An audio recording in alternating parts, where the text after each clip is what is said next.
Apex this week on the week of State of Origin, the Rugby League showdown between New South Wales and Queensland as always, and the Canadian Grand Prix also. So hard to think that we had some F1 action happening as well with all the build up towards the rugby. But yeah, as always, I'm Gerard, joined by Baden today. But yeah, we've got to look across the Atlantic Ocean because we've got the 7th round of the Formula One on this weekend with the Canadian Grand Prix. Yeah, it's kind of been an anonymous build-up, you might say, probably since Monaco. It's been one of the quieter off weeks between races, and this one, it's a bit of that unique dogleg across the Atlantic, and I think it's quite an important one for Ferrari, really. If Mercedes, as in previous years, get the edge here, then they've really turned it around on what we've been looking at coming into the European season. Yeah, indeed. So as far as this year's championship is concerned, we've got a unique situation, you could say, with the top three tied for 2 wins apiece, you could say. I had written down 3 wins, but we haven't gone that far yet in the year. So yeah, Lewis Hamilton, Sebastian Vettel and Daniel Ricciardo are our race winners for this year, locked in for 3 wins apiece, and 38 points spread across the 3 drivers as far as points are concerned and whatnot. And we asked this last week if Daniel Ricciardo is a championship contender in this title fight just yet. He's 38 points behind Lewis Hamilton, it has to be said, with 2 wins to his name. But, I guess that retirement that he had to his name after, was it Baku, whatever, where he had that collision with his teammate, does that take away from it or not? Or, given the fact that, let's say, Lewis Hamilton has a DNF against his name, or Sebastian Vettel, does this put Daniel Ricciardo in full contention or not? So I guess that's a question that this weekend we're going to answer with the way things go.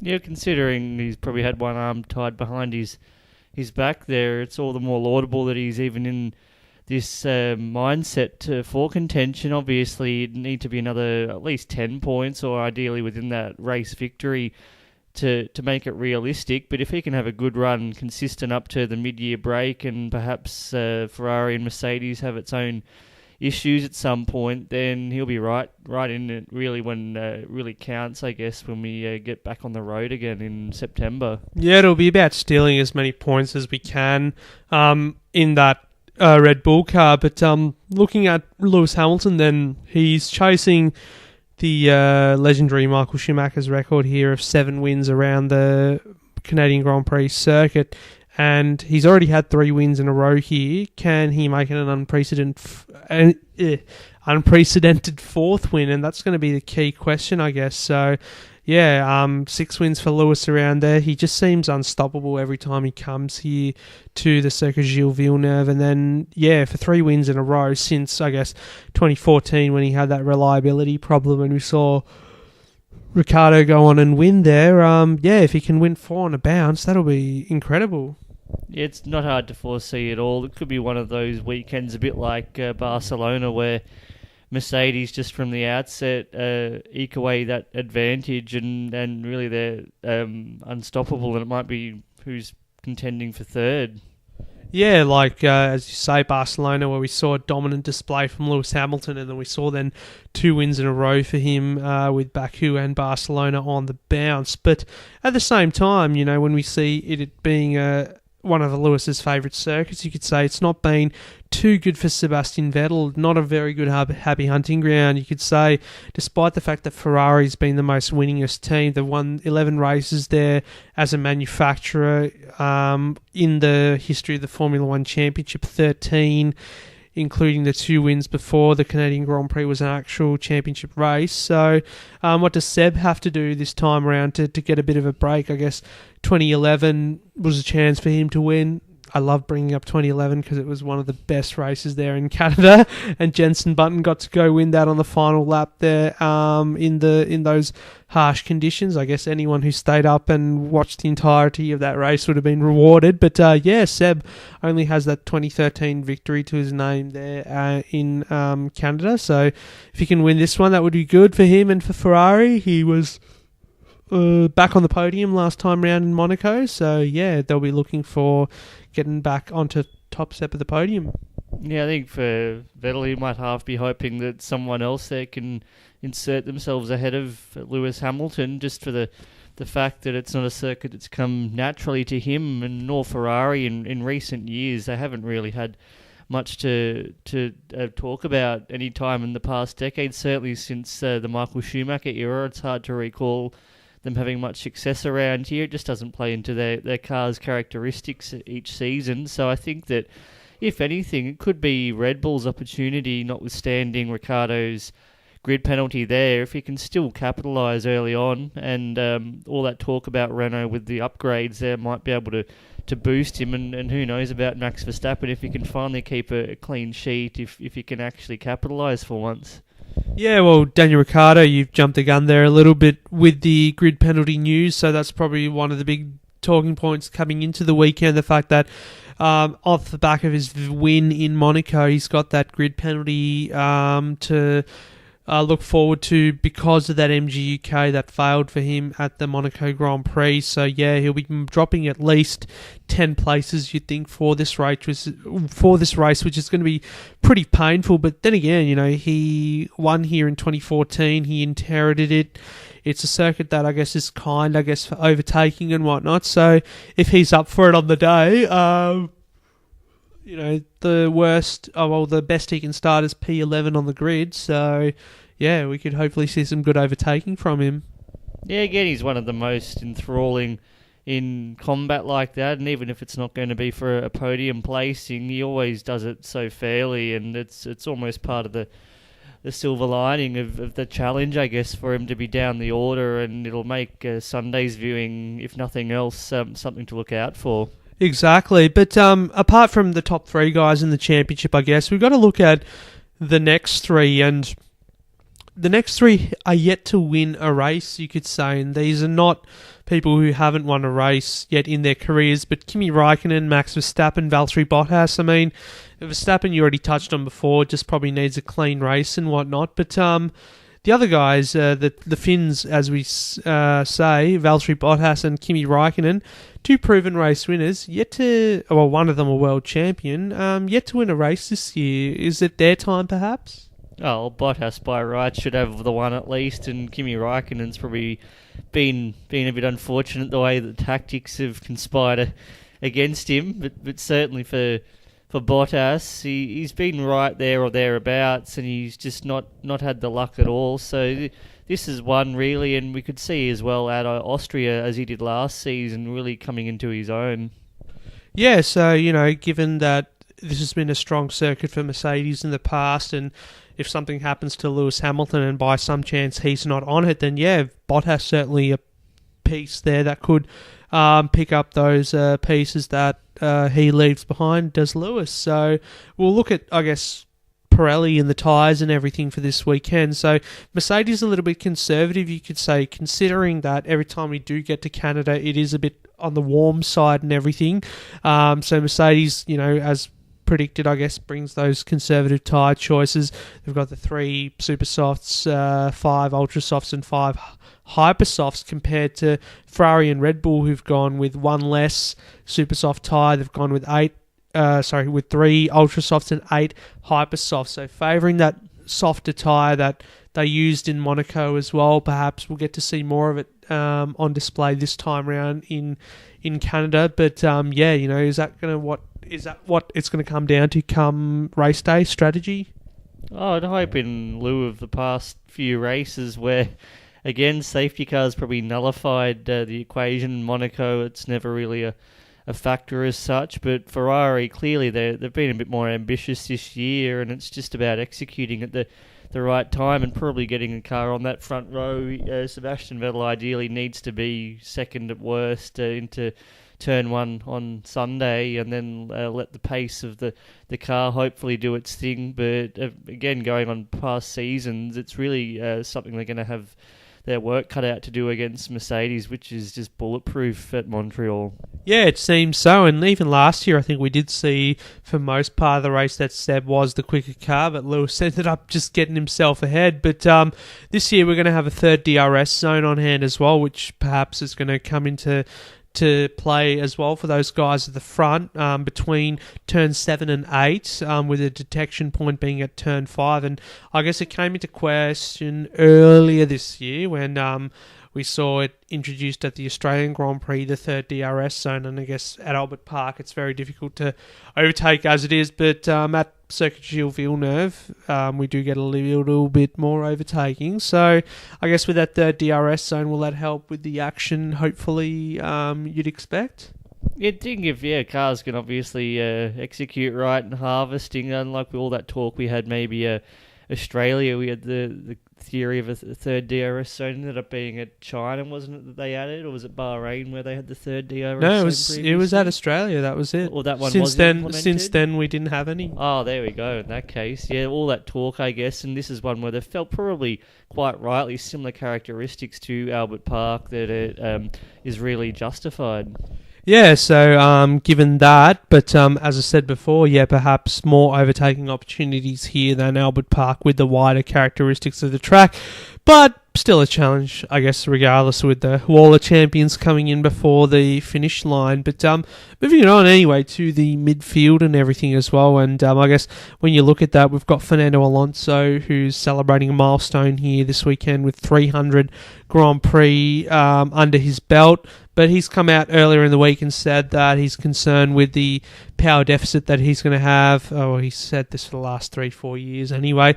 But the power deficit that he's going to have to the front runners, I guess this time speaking of the Renault power unit versus his rivals. And I guess, it's a big few weeks coming up for Alonso anyway, as we look forward to the 24-hour Le Mans, which we'll talk on anyway in the digest a bit later on. But Alonso is saying that, with the straights here and now 3 DRS zones, I guess, as well, that we've got McLaren, the likes of Renault as well, could be under the pump from, say, Haas, Force India, for example.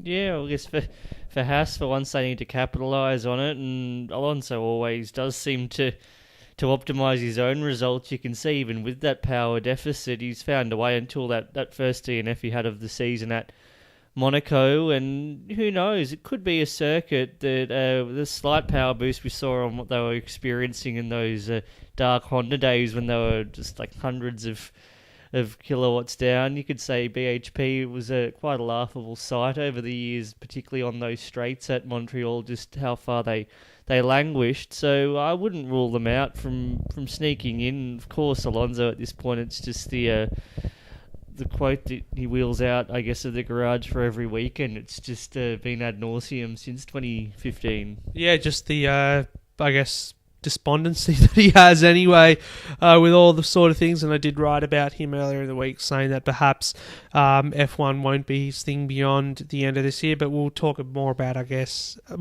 that anyway later. But speaking of Honda, they're bringing a big upgrade with them this weekend for Toro Rosso, which Red Bull will have a keen eye on as well, and we've talked about that earlier on in the year, saying that that's going to be no secret, is that Red Bull are going to have, I guess in Helmut Marko's case, a keen eye on sorry for the pun, but on a keen eye on Honda to see what the progress that they make throughout the year, given that their deal with Renault is up and Renault are putting pressure on them, saying that, you got to make a decision sooner than later as far as who's going to supply you for engines next year. So big supply, big upgrade coming for Toro Rosso with the Honda package. What can they produce with that? You'd hope that at least one of the cars can score points or whatever you reckon. A lot of pressure on Brendan Hartley once again. I guess talk coming in, as we'll talk about a bit later anyway, about his future and everything, which just,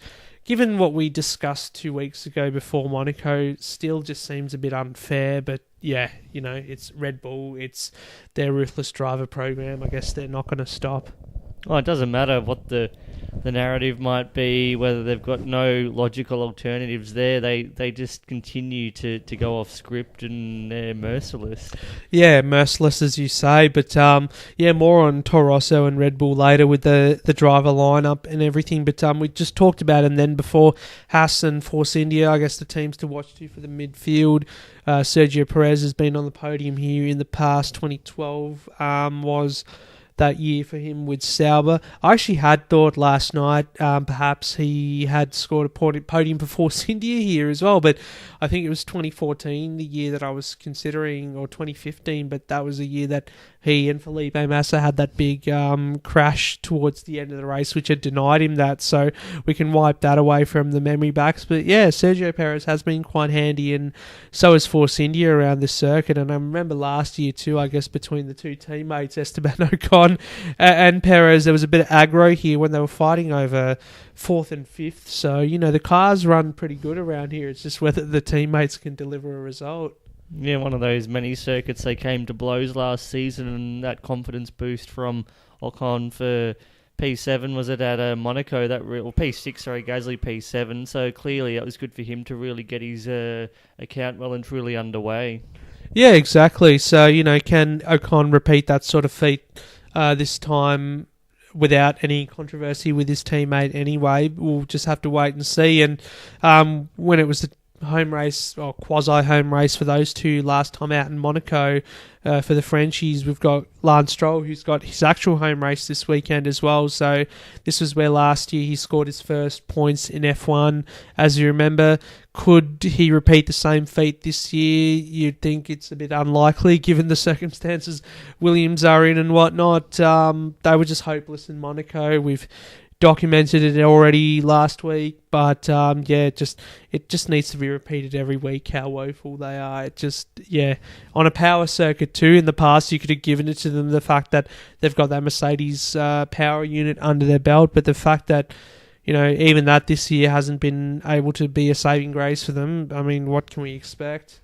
Well, it must be said, Sirotkin had a pretty decent weekend up till that Sunday in qualifying. He was almost touch and go for a Q3 appearance there. A bit of traffic didn't really help his cause, and then that grid penalty they had for the start of the race really nullified any chance he had of getting in the haul there. But here and there, I guess Stroll, he's probably slipped under the radar, but they've individually extracted as much as you could hope for, but that's coming off an extremely low base. Yeah, low base indeed, as you say, but it's not the same story for Sauber, you could say, who've, I guess, probably one of their more fruitful tracks, you could say, is Canada, given the fact that their one and only win that they've had in Formula One came back there in 2008 at the hands of Robert Kubica, who will actually return there for the first time as part of a Formula One team with Williams and whatnot this weekend, and then the Perez podium, as I said, in 2012. So, given the fact that they've had a good run of points so far this season, I guess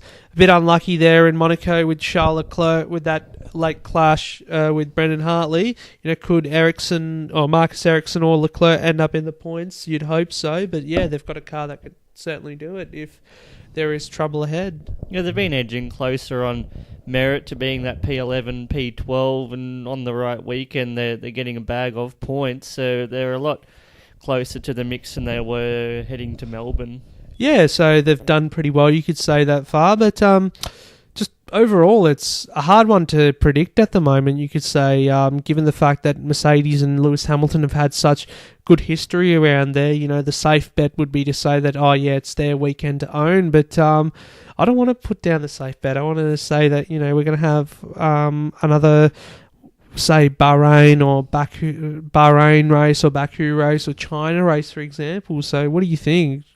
Yeah, I'm not too confident, to be honest. It's easier said than done again. We get all the hype out that it's going to be an absolute cracker, and ends up being a procession, so it might need some weather elements there to be involved. We haven't had that for really since 2011 on race day at Canada. So whatever it is, it's early in the morning regardless, so at least we've got the Monday off. That's probably the best thing about it. And McLaren coming out and denying that opportunity for the 19-year-old to be poached by Red Bull to race as early as now, citing the fact that wrong driver to replace Hartley, even though really he hasn't done much wrong in our eyes. I think it speaks more for McLaren that they're not giving Norris this opportunity on the caveat. Apparently embarrassing to Hartley to think, he hasn't scored a 4th or a 7th place, but he's had a little bit of, you could say, bad luck at most races. He's been run into by his teammate as well, and he had Monaco where he was running just outside the points, and completely respectable. Like, you can't ask for much more than that. He's clearly not a patch on Gasly, but it just seems as though he's Gasly had, in Bahrain, sort of blew things out of perspective here anyway with the fourth that he scored. Like, it wasn't something that on pure pace alone that had happened. It was due to all that as well. Perhaps, it's quite key to have him working on side with Honda, then with Pirelli as well, to try and get the best out of what could be. Every time you hear about it, it's just, you have to shake your head, not only for I won't say nationalistic, but, we yeah, well, I hope that's not the case anyway. Well, moving on, we've talked a bit about that anyway, but a lot of other news to get through, but 18-inch tyres perhaps back on the cards for the future. I don't even remember, it was like a distant memory seeing the concept drawing of these, or they were shown off in Monaco a few years ago anyway, under the Bernie Ecclestone regime, but Liberty Media investigating the possibility of introducing them in 2021 as part of the revamped regulations, and I guess I was a bit indifferent to them anyway when we saw them the first time a couple of years ago under the Ecclestone regime, but they're talking about it again. You really keen seeing him back in, or?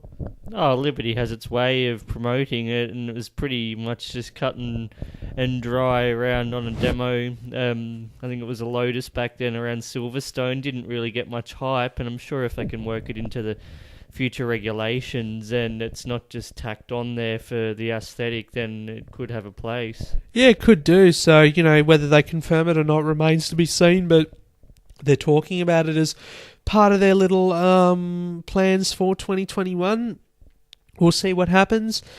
Force India, talked about them. Could be a big weekend for them anyway, results-wise on track. But we heard late last week that is, that Vijay Mallya is out as the Force India one of the board of directors or whatever. So he's resigned at that level, although he still remains as team boss, which is rather concerning given the circumstances that he is in as far as his legal battle is concerned and everything. And the team itself still, I guess, is not really talked about much, but the team is still very much in limbo as far as what their future looks like as well. So I guess it is a step in a positive direction with Mallya stepping down as that director off their board, but still the fact that he's got that position as team boss, even though he's unable to do much really from where he is at the moment, speaks volumes.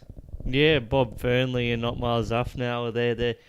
They're really by default they're the ones that are running the ship, and VJ surfaces one and only occasion a year from his little extradition-free zone in the UK, so we can expect his head to bob up again in a couple of weeks at Silverstone.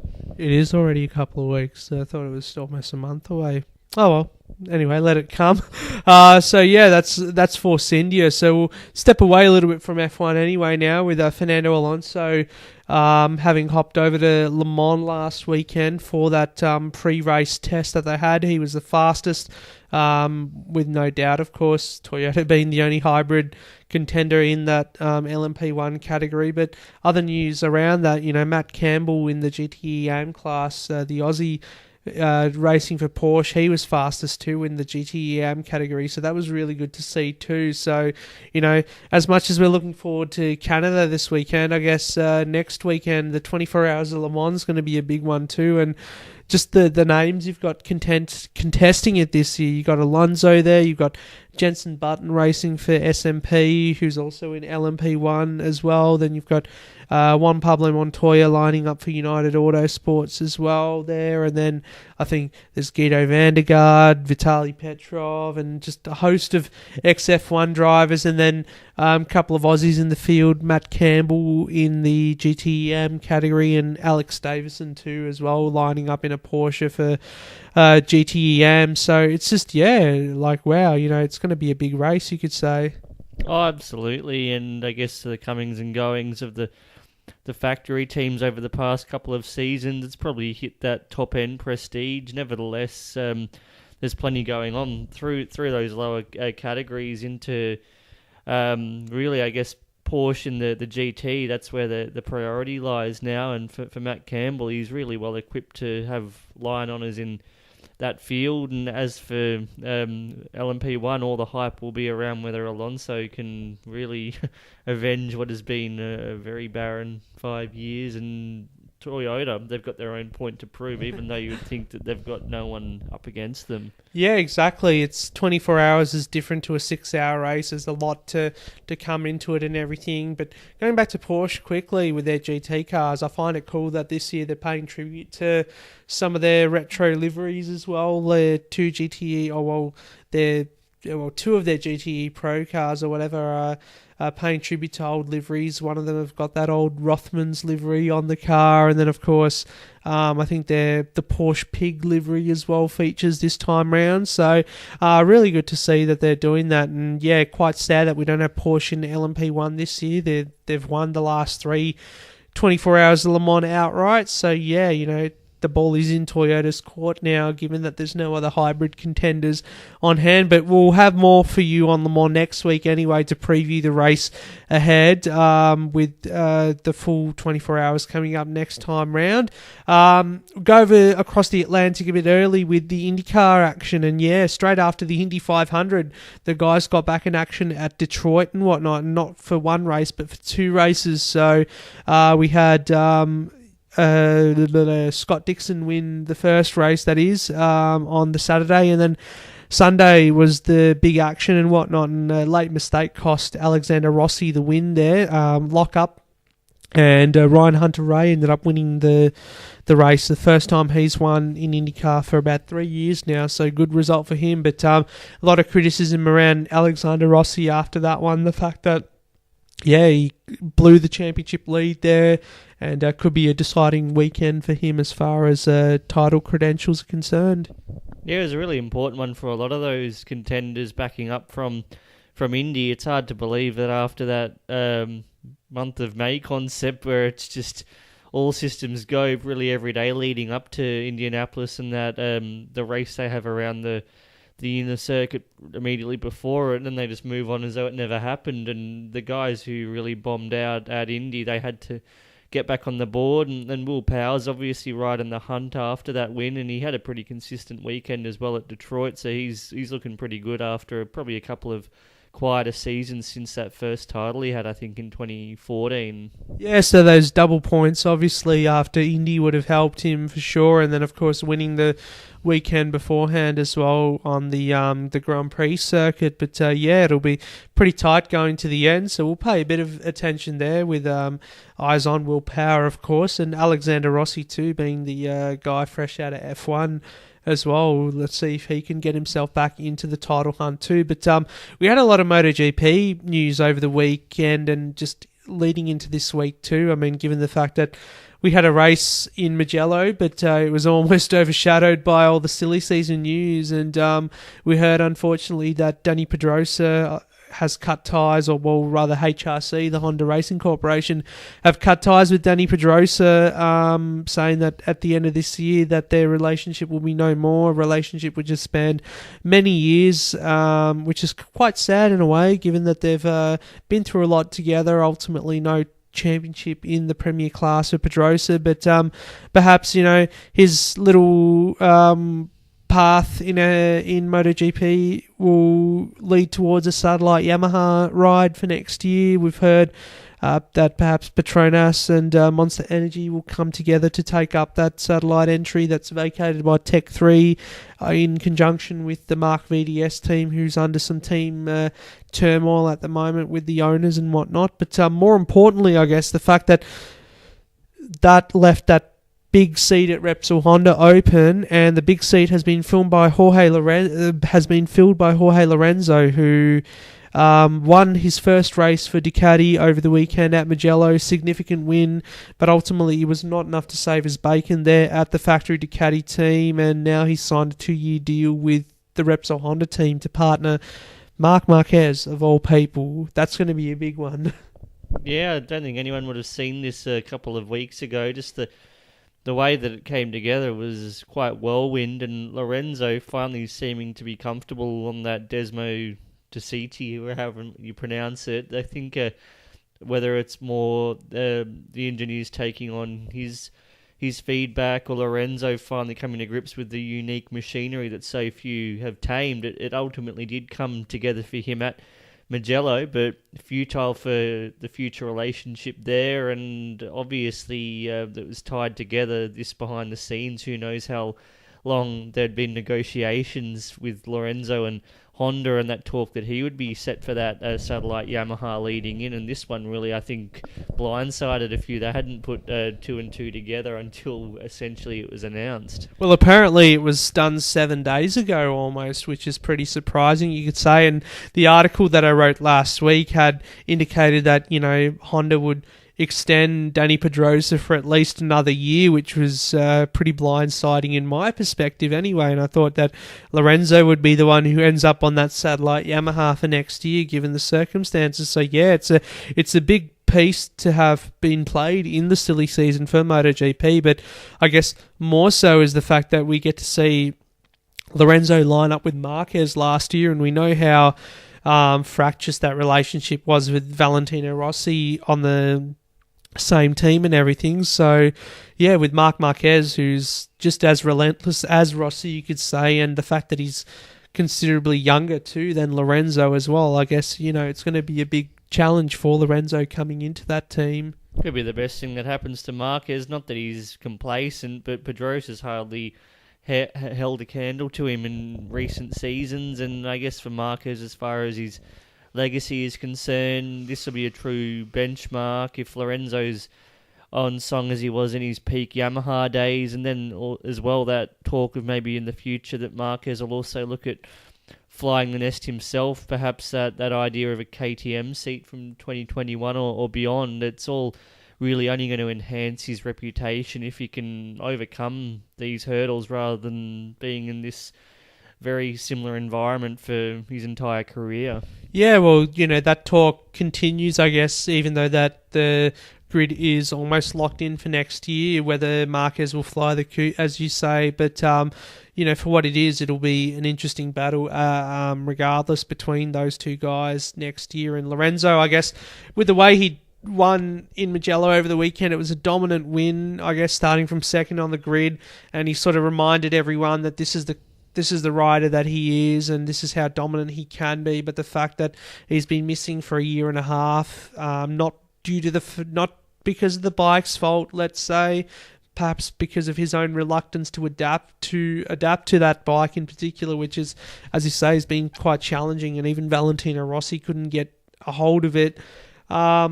Is quite telling. So, the fact that Lorenzo took that long to adapt to the Ducati, can he adapt to the Honda quicker? We'll just have to wait and see.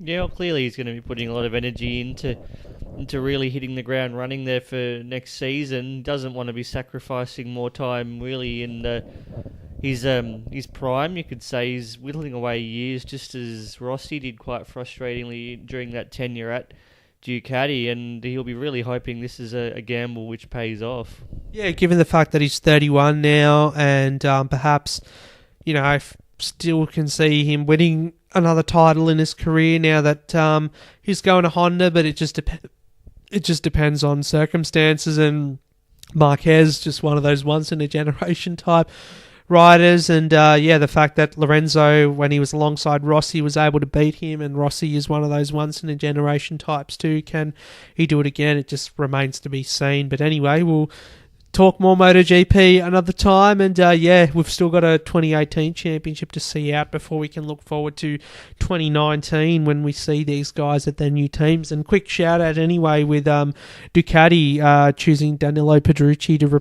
to replace Jorge Lorenzo alongside Dovizioso, and Jack Miller staying at Pramac but getting that upgrade to the GP19 bike anyway, so he'll still remain where he is, but he'll have on-par technology as the guys do at the factory team, so a good opportunity anyway for him. And I guess with a year-old machinery that he's had this year, the GP17 bike, he's still done pretty well given the fact that he's had a pole position, he's scored top 10 finishes, but not been on the podium like Petrucci has on that current spec bike. Yeah, he's clearly building, and there's no point rushing his development. He's probably still another good 2 to 3 years away from entering that window, and who knows which opportunities might be there. It might even yet be at Honda in 2021 if Marquez were to move on, and he was on that trajectory before that move to Ducati for this season. So I think that clearly he's showing a lot of potential, and I guess for Australians after Mick Doohan and Casey Stoner, they're used to their local contender delivering ultimately. Yeah, exactly. We've got a lot to look forward to in the MotoGP than we do F1, who we haven't had a world champion since 1980 at this stage, but still we're looking forward to what Dan Ricciardo can produce in the future, as we are with Jack Miller. But yeah, let's move away from motorsport now for the final part of this podcast anyway, and let's go back to hit the post as we did last week with our preview for State of Origin. But yeah, here we are 24 hours or just under 24 hours after the first game at the MCG. Our reaction to what happened, 22-12 scoreline at the end, with the New Look Blues defeating the Maroons. Yeah, is this it? We saw this at the start of last year's series where New South Wales upset the Maroons and whatnot. But this year, could it be different given the fact that we've got a fresh New South Wales side, we've got a new coach, a new culture and everything. Just everything about the way the Blues played last night just seemed like they're here to right the wrongs of yesteryear. Yeah, it must be said, Queensland, considering all that talk of being in crisis, they really acquitted themselves quite admirably to only go down by 10 points that lead they took early on into that second half. It really suggested that resilience, which they're renowned for in defending, could have again proven itself. But I think it was quite an unsurprising outcome with New South Wales, just their younger legs. They had that run there, and they really overwhelmed the Maroons in the final 20 minutes or so, and the entire feel when you look in the dressing rooms, a laid-back vibe there with Brad Fittler, who's really gone and gotten rid of all that formality. He's in almost a streetwear, you could argue. Very, very relaxed. I was surprised he didn't pull out the old vape there as well. That he just started smoking away with the vape there in the dressing rooms. The fact that they were actually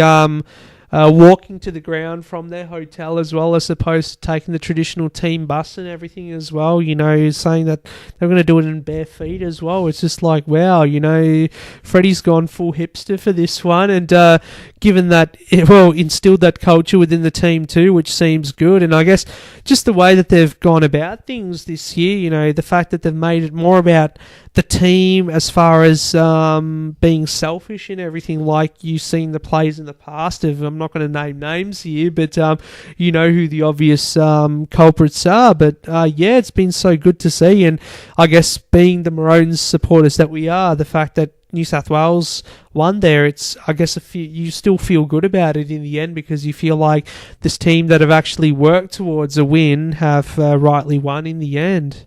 Oh, absolutely. It really wasn't one of those outcomes where you go away disappointed at all. It was a decent spectacle. It probably didn't have the grandstand finish that everyone expects these days, but it's shown that going to Game 2, there's still plenty to play for, and for Queensland, you can't rule them out really until they've been really whitewashed. And for New South Wales, they'll be really looking for a chance to prove this is the start of their era, rather than I guess a continuation of the last few years when it's always been speculated, but Queensland's just found a way.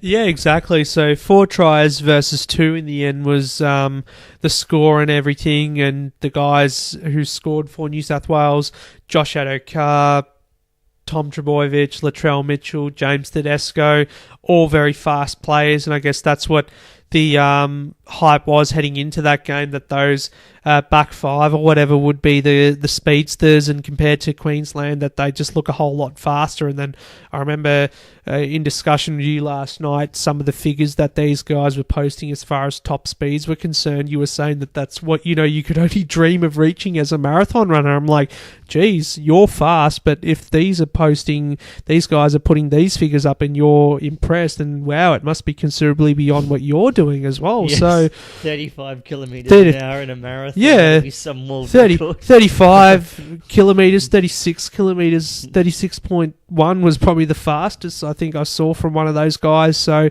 yeah, these guys with their fresh legs just on it, you could say, all night.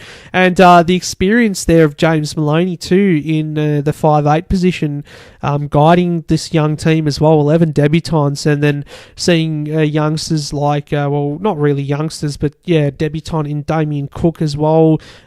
His smarts coming out, the other backs as well, likes of Tom Drabojevic, then Tedesco, even though he's not on debut, but he, Latrell Mitchell, James Roberts, and all those guys, they just work so well in tandem. And Damien Cook, like, we talk a lot about Cameron Smith off air and whatnot when we talk a lot of rugby league, but Damien Cook was amazing. He's probably been one of my favourite players all year to watch anyway in rugby league. That is for the South Sydney Rabbitohs, not only because he's been giving me a lot of juicy points in Supercoach, but the fact that he's just been such a handy player, such a smart player. So finally to see him get his Origin opportunity, it's been quite satisfying, I guess, that outcome.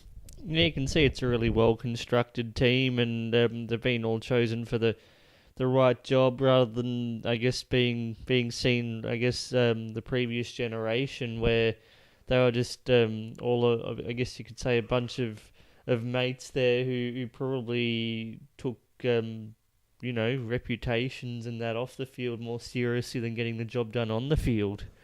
Yeah, exactly. None of them really want to go to the Lennox Hotel and hang out with each other like Josh Dugan and Blake Ferguson did and whatnot. But going over to Queensland anyway, I mean, it was quite early on. You could see that they were becoming a bit fatigued in the first half as well. I guess if it wasn't for that steal from Valentine Holmes in the latter part of that first half, and that's try that he did end up scoring with that steal. It was a phenomenal run, by the way.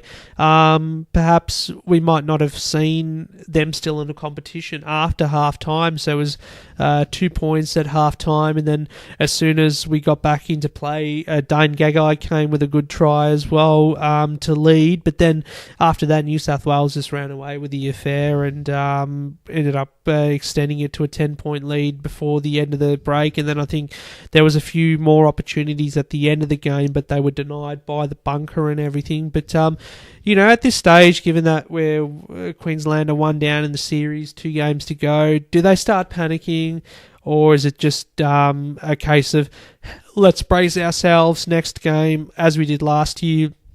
We'll come back stronger. We'll have a few extra players in the squad as well. Billy Slater set to return. Obviously, he had to miss this one due to injury. Talk there of Matt Scott perhaps being brought back into the fold too because of his experience. Not that his club form for the Cowboys unfortunately hasn't been that great, but in place perhaps of a Cohen Hess or something as well, who hasn't been in great form himself. But just Matt Scott bringing the experience in. What do Queensland do here?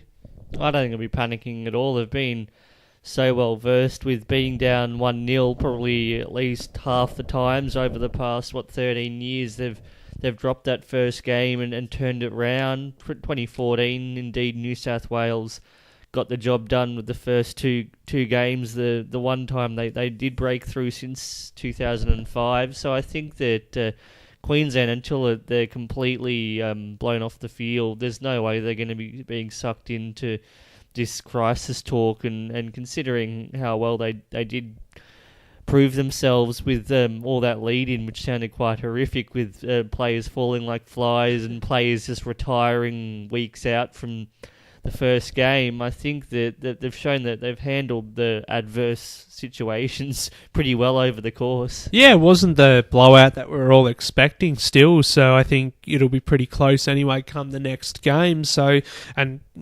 Queensland traditionally haven't gone too well at the MCG, having lost now 4 of the 5 contests that they've had here. But anyway, not long to wait anyway till the second Origin. Two weekends it is, and then I think it's the weekend of the French Grand Prix for us in F1 land that we'll see the Maroons and the Blues back in action. So that'll be an exciting contest building up to the French Grand Prix as well to watch on a Sunday evening. But yeah, that's Origin for you. That's hit the post for you, and also that's hit the Apex this week as well. So thanks very much for joining in. We'll enjoy the Canadian Grand Prix this weekend. We'll have, I'm sure, plenty to talk about come 7 days' time when we wrap up the race and look ahead to 24 hours of Le Mans too. So thanks for joining us this week, and we'll see you guys next time. Till then.